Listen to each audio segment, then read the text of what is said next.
আমার বুবু একজন সুন্দরী এবং চরিত্রবান ছিলেন। আমার বুবু আমার লেখাপড়ার খরচ জোগাড় করার জন্য একটা বড় মালিকের বাসায় কাজ করতেন। একদিন মালিক বুবুকে ফ্রিজে রাখা খাবার খাওয়ালেন বুবুর অনিচ্ছায়। তারপর বুবু জ্ঞান হারিয়ে ফেলে। অজ্ঞান অবস্থায় মালিক বুবুর সাথে। বাকি ঘটনাটি গল্পতেই বলছি। আমার বুবুর যখন বিয়ে হয়ে যায় আমি তখন ক্লাস 9-এ পড়ি। স্কুল থেকে ফিরে শুনি আজ বুবুর বিয়ে। আব্বা আমাকে বললেন, শিবু ঢাকা থেকে মেহমানরা আসবে, তুই এক ছুটে বাজারে যা, আফজালকে বল তার ডেকোরেশনের চেয়ার পাঠাতে। আমি এক দৌড়ে বাজারে চলে গেলাম। আফজাল চাচাকে যখন সব বলছি, দুইটা প্রকাণ্ড গাড়িকে বাজার পেরিয়ে আমাদের বাড়ির দিকে যেতে দেখলাম। আফজাল চাচা বললেন, যাক রুনার অনেক ভালো ঘরে বিয়ে হলো, তোদের অবস্থা এইবার ফিরবে। বুবুর কি সত্যি ভালো বিয়ে হচ্ছে? আমি জানি না। আমি শুধু জানি বুবু চলে যাচ্ছে আমাদের বাসা থেকে। তারপর কি হবে? কে আমাদের খাবার রেঁধে দেবে? কে আমাকে চুপি চুপি তার মাটির ব্যাংক ভেঙে আমাকে মেলায় যাওয়ার টাকা দেবে? বুবুকে ছাড়া যে আমার জীবন চলতে পারে আমি সেটা কল্পনাও করতে পারি না। কলেজের এক প্রোগ্রামে আমার সুন্দরী বুবুকে দেখে নাকি দারুণ পছন্দ করেছে এক বড়লোকের ইঞ্জিনিয়ার ছেলে। তার চাপে পড়েই তার পরিবার রাজি হয়েছে এই বিয়েতে। নইলে আমাদের মতো মধ্যবিত্ত ঘরে এত বড় আত্মীয় হওয়ার কথা না। সবাই বলাবলি করছে বুবুর কারণে এইবার আমাদের ভাগ্য ফিরবে। আমার জন্মের সময় আমার মা মারা যান, বুবুর বয়স তখন 8। আমার স্কুল শিক্ষক আব্বা আর বিয়ে করেননি, বুবুই মানুষ করেছে আমাকে। আমার জগত ঘিরে তাই আমার বুবু। বিয়ের আসরটা হয়ে গেল দায়সারা ভাবে। বিয়ে নাকি দুই পরিবারের বন্ধন, কিন্তু আমার সেটা মনে হলো না। পাত্রের বাবা সারাক্ষণ মুখ কালো করে রাখলেন। পাত্রের ছোট মামা আমাদের ঘর বাড়ি উঠান ঘুরে ঘুরে দেখলেন, মাঝে মাঝে নাক সিটকালেন, আমাকে ডেকে বললেন, তুমি কোনো ক্লাসে পড়ো? আমি কিছু বলার আগেই কেউ একজন বলল, শিবু পাইলট স্কুলে পড়ে, ফার্স্ট বয়, 5-এ বৃত্তি পেয়েছে, ক্লাস 9-এও পেয়েছে। আমার লজ্জা লাগলো, কিন্তু ছোট মামা শুধু একটু নাক সিটকালেন। সেদিন গাড়িতে ওঠার আগে বুবু যখন আমাকে জড়িয়ে ধরে নিঃশব্দে কাঁদছিল তখনও আমার কষ্ট লাগছিল। 3 দিন পর নতুন জামাইয়ের বউ নিয়ে নাই ওর আসা কথা। আব্বা পাড়া প্রতিবেশীদের নিয়ে রান্নাবান্নার আয়োজন করলেন। একটা গাড়ি ভাড়া করে নতুন জামাইকে আনতে পাঠালেন, গাড়ি ফেরত এলো। নতুন জামাই আসতে পারবে না, তার কোনো জরুরি কাজ পড়ে গেছে, পরে সময় করে আসবে। বুবু আসলো আরও মাস 3 পর। একটা সাদা রঙের গাড়ি থেকে বুবু নামল। আমি ছুটে গেলাম। আমি বুবুকে জড়িয়ে ধরতে গিয়েও থমকে গেলাম। গায়ে দামি ফিনফিনে শাড়ি, মুখে পার্লার থেকে করা করা মেকআপ, ব্ল্যাক করা বাঁকানো ভ্রু আর স্ট্রেট করা চুলে আমার বুবুকে কেন জানি হঠাৎ অচেনা লাগলো। আব্বা দৌড়ে এলেন, জামাই আসেনি? না আব্বা, সাইটের কাজে গেছে। বুবু আব্বাকে ধরে কিছুক্ষণ কাঁদল। আমি সারাদিন বুবুর আশেপাশে ঘুরঘুর করলাম, কিন্তু বুবুকে কেমন আনমনা দেখলাম। শুধু একবার আমাকে জিজ্ঞেস করল, শিবু পড়াশোনা করছিস তো ঠিকমতো? রাতে আমার ঘুম এলো না, বড্ড অভিমান হলো। বুবু অনেক বদলে গেছে। এই অল্প দিনে এত বদলে যেতে পারে মানুষ? বুবু 3 দিন থাকলো, শেষের দিন দুলাভাই এলেন বুবুকে নিয়ে যেতে। দুলাভাই দেখলাম বেশ গম্ভীর। আমাকে ডেকে বললেন, কি রে শিবু, পড়াশোনা করিস ঠিকমতো? নাকি সারাদিন বাদরামি? আমি কিছু বললাম না। দুলাভাই আসার পর থেকেই বুবুর মুখটা কালো হয়েছিল, কারণও দেখলাম তার। আমাদের সামনেই কপাল কুঁচকে 2বার বুবুকে ধমক দিলেন দুলাভাই।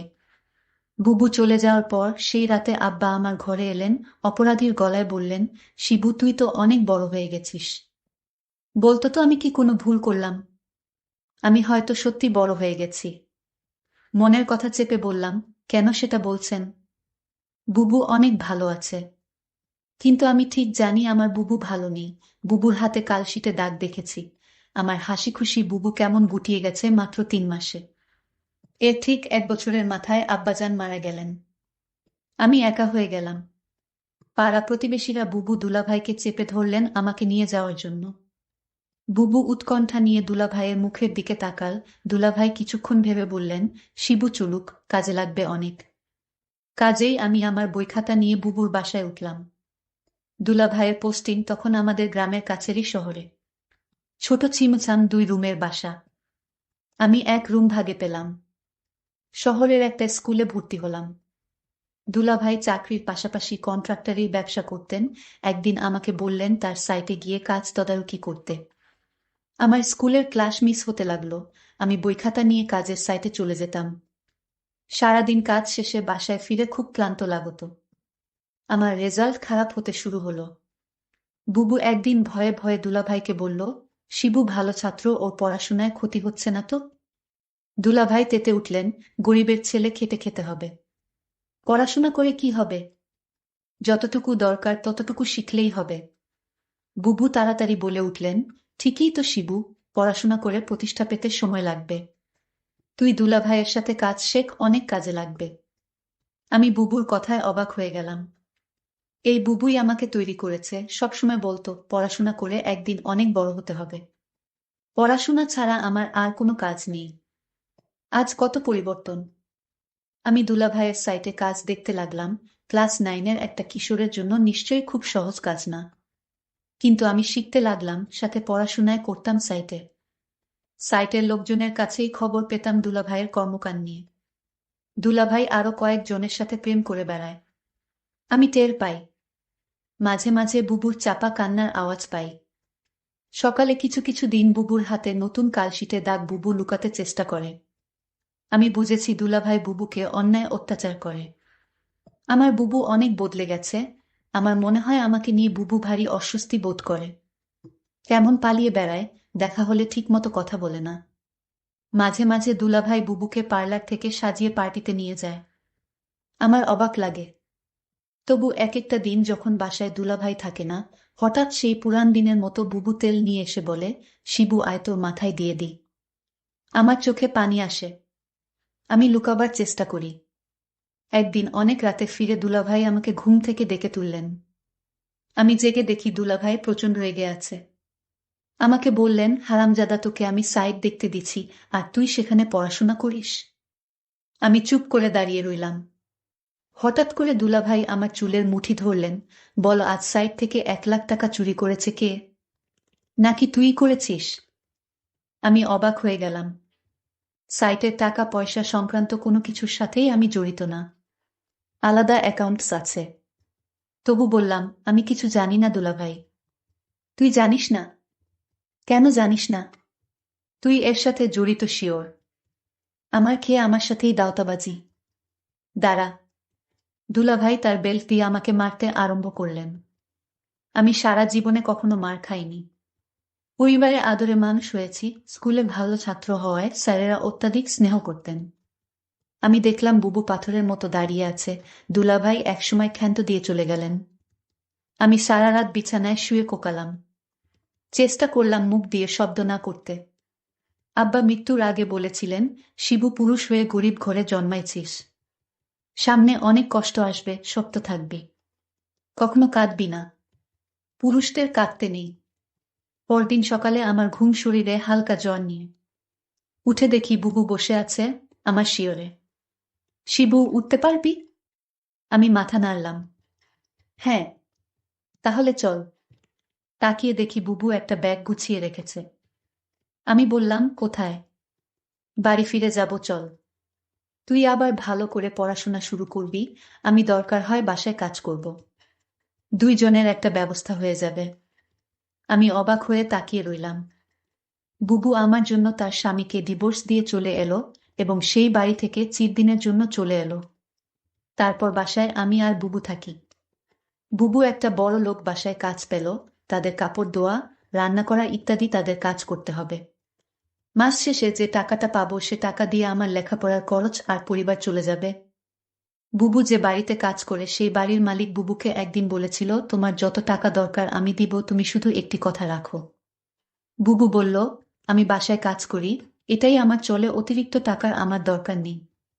বুবু বুঝতে পেরেছিল বাসার মালিকের চরিত্র ভালো না। তারপরও বুবু এই বাড়িতে কাজ করে যে টাকা পেত সেটা দিয়েই আমাদের মাস চলে যেত। মালিকের বাসার সবাই একদিন কোথায় ঘুরতে গেল। শুধু মালিক বাড়িতে ছিল। মালিকের নাম আছান আলী।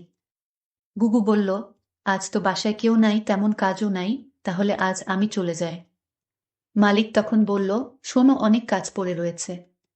কি কাজ পড়ে রয়েছে মালিক? মালিক বলল, বাসায় কেউ নাই, আমার দেখাশোনা কে করবে? আমি বলেছিলাম, ও তাই তো। মালিকের জন্য রান্না করলাম, ঘর পরিষ্কার করে মালিককে খাবার দিয়ে বললাম, রাত অনেক হয়েছে, আমার ছোট ভাইটা চিন্তা করছে। আমি এখন যাই। মালিক ধমক দিয়ে বলল, এই মেয়ে, তুমি এই বাড়ির চাকরানী। মালিক যখন আদেশ করবে তখন তুমি এই বাড়ি থেকে যাবে। তার আগ পর্যন্ত এখান থেকে এক পাও লড়বে না। আমি তখন নিশ্চুপ হয়ে দাঁড়িয়ে রইলাম। আমার মুখ দিয়ে কোনো কথা বের হলো না। হঠাৎ মালিক বলল দরদ কণ্ঠে, মারে, আমার তো ছেলে মেয়ে আছে, তোর কষ্ট আমি বুঝি। তুই তোর মাকে হারালি, বাবাকে হারালি, নিজের স্বামীকে হারালি, এখন ভাইটাকে লেখাপড়া শিখিয়ে মানুষ করার জন্য তুই পরিশ্রম করছিস। আমি মালিকের হঠাৎ এরকম ভালো কথা শুনে আমি কিছুটা অবাক হলাম। কিন্তু সে মুখে যা বলছে চেহারায় তা প্রকাশ পায় না। আমাকে বলল, আমার স্ত্রী, ছেলে মেয়ে তারা 2 দিনের জন্য ট্যুরে গেছে। আমি বলেছিলাম, আপনি যাননি কেন? আমার ঘোরাফেরা তেমন একটা ভালো লাগে না। আমি এর আগে বহুবার ঘোরাফেরা করেছি। এখন আর ভালো লাগে না। তুই আমার মেয়ের মতো, ধর তোকে আমি কিছু টাকা দিলাম, তোর ভাইয়ের সামনে পরীক্ষা ভালো মন্দ কিছু খাওয়াইস। আমি বলেছিলাম, আমার টাকা লাগবে না। মালিক তখন আমায় জোর করে টাকাটা হাতে ধরিয়ে দিল, আমি না নিয়ে পারলাম না। মালিক আমার প্রতি হঠাৎ এমন দরদ দেখাচ্ছে কেন? যখন মালিকের ছেলে মেয়ে বাড়িতে ছিল তখন তো তিনি এরকম দরদ দেখায়নি। আমি মালিকের এরকম ভালো ব্যবহার দেখে কিছুটা অবাক হলাম। এরকম কথা বলতে বলতে প্রায় রাত 11টা বেজে গেল। ওইদিকে আমার ভাই আমার জন্য চিন্তা করছিল।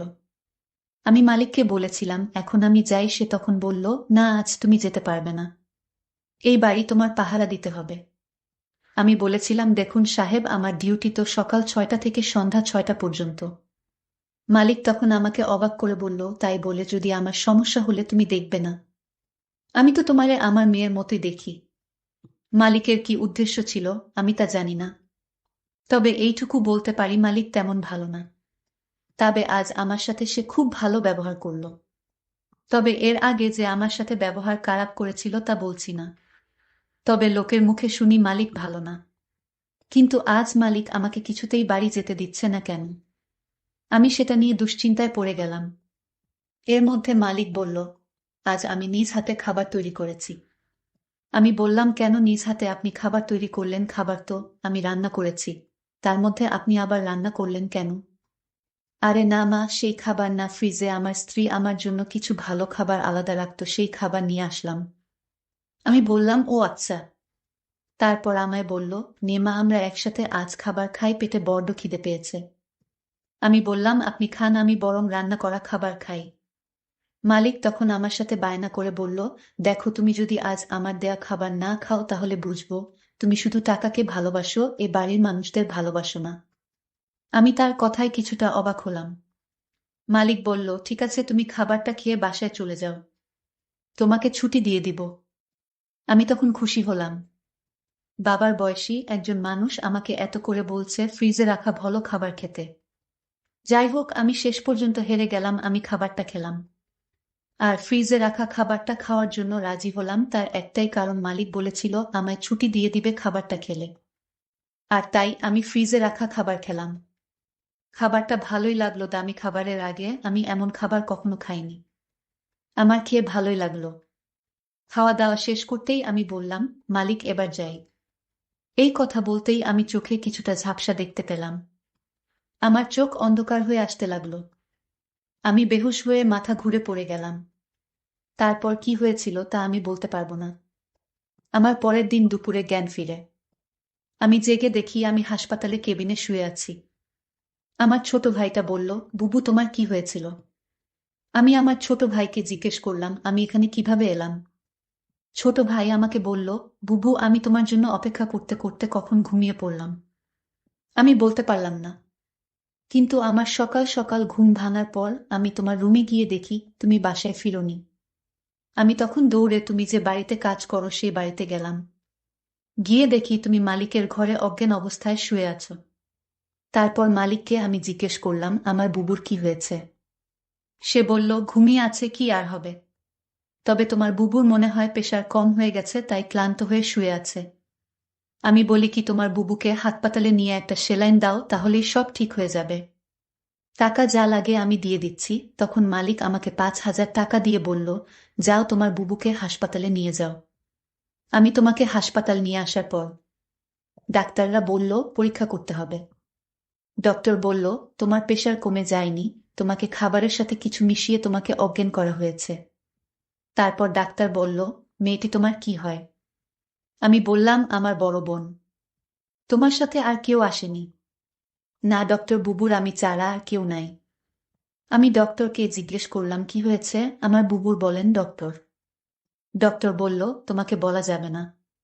আমি আমার ছোট ভাইয়ের কথা শুনে বুঝতে পারলাম আমার সাথে কি ঘটেছিল। মালিক আমার সাথে এরকম অসম্মানজনক আচরণ করল। আমি এই কথাগুলো শুনছিলাম আর আমার চোখ বেয়ে বেয়ে পানি পড়ছিল।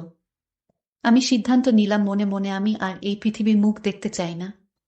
কিন্তু আমার ছোট ভাইটা আমাকে বলল, বুবু তোমার কিছু হলে আমি বাঁচব না বুবু। তুমি ছাড়া এই দুনিয়ায় আমার কেউ নাই বুবু। আমার ছোট ভাইটা আমার জন্য এভাবে কাঁদতে লাগলো। ছোট ভাইটা বলতে লাগলো, বুবু আমি আর লেখাপড়া করব না। আজ থেকে আমি কাজ করব। তোমাকে আর কাজ করতে দিব না। তুমি শুধু ঘরে বসে থাকবা। আর তোমাকে আমি যেভাবেই হোক তোমাকে ভালো ছেলে দেখে তোমাকে বিয়ে দিব। ভাইটার কথা শুনে আমার চোখের পানি ধরে রাখতে পারলাম না। আমি বেঁচে রইলাম আমার ছোট ভাইটার জন্যই। বন্ধুরা, আজকের গল্পটি তোমাদের কাছে কেমন লাগলো তা অবশ্যই কমেন্ট করে জানাবেন। ভালো থাকবেন সবাই, ধন্যবাদ।